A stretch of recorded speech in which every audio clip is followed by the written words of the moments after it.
Λέγομαι Ελένη Φωτίου, είμαι συγγραφέας και δραστηριοποιούμε στον τουρισμό εδώ και πάρα πολλά χρόνια, έχοντας αυτά τα υπέροχα καταλύματα στον αυλέμονα των Κιθήρων.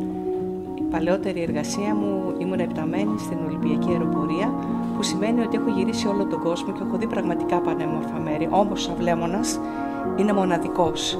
Θεωρείται ένα από τα ωραιότερα ψαροχώρια της Μεσογείου. Είναι πραγματικά ένας τόπος κρυφός παράδεισος, θα μπορούσε να πει κανείς, ο οποίος προσφέρεται όχι μόνο για καλοκαιρινές διακοπές, γιατί έχει αυτό τον υπέροχο μοναδικό κόλπο που μπορεί κανείς να κολυμπήσει και μοιάζει με φυσική πισίνα, είναι τα λουτρά της Αφροδίτης, αλλά είναι υπέροχος και την Άνοιξη που τα πάντα είναι ανθισμένα και ειδικά την περίοδο του Πάσχα.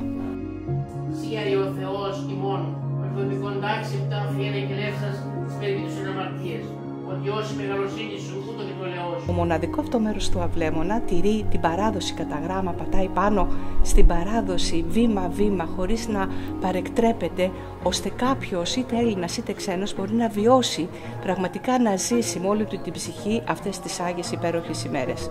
Η ιδιαιτερότητα του αυλέμονα είναι τη Μεγάλη Παρασκευή. Τη Μεγάλη Παρασκευή γίνεται κάτι πολύ ιδιαίτερο εδώ. Δραστηριοποιείται ομαδικά πολλοί κόσμος, ενώνονται οι άνθρωποι, οι μικροί, οι μεγάλοι, γιατί κατά τη διάρκεια του έτους ο καθένας οφείλει να μαζέψει αυτά τα μικρά ντενεκεδάκια από κονσέρβες, από το οτιδήποτε, τα κρατάει ως κόριο οφθαλμού και λίγες μέρες πριν φτιάχνονται αυτοσχέδια φυτίλια με πετρέλαιο, στουπί και ένα φυτιλάκι. Αλλά πάρα πολλά, μπορώ να πω ότι μπορεί να είναι και δεκάδες δεκάδων. Φτιάχνονται αυτοσχέδιοι σταυροί με σχοινιά και τοποθετούνται όλα αυτά τα ντενεκεδένια αυτοσχέδια φυτιλάκια στα βράχια του κόλπου, στο κάστρο, στο φάρο και πάνω στους σκηνένους σταυρούς που φτιάχνονται με βάρκες και λίγο πριν βγει ο επιτάφιος. Και την ώρα που ακούγονται αυτά τα υπέροχα άσματα, η βυζαντινή ύμνη της Μεγάλης Παρασκευής, τρέχουν τα παιδιά με φλόγιστρα, μεγαλύτερα παιδιά βέβαια, πολύ σύντομα ανάβουν τα καντήλια, σβήνουν τα φώτα του χωριού και ξαφνικά σου δημιουργεί μια αίσθηση απόκοσμη, σαν να καίγονται και φλέγονται οι βράχοι.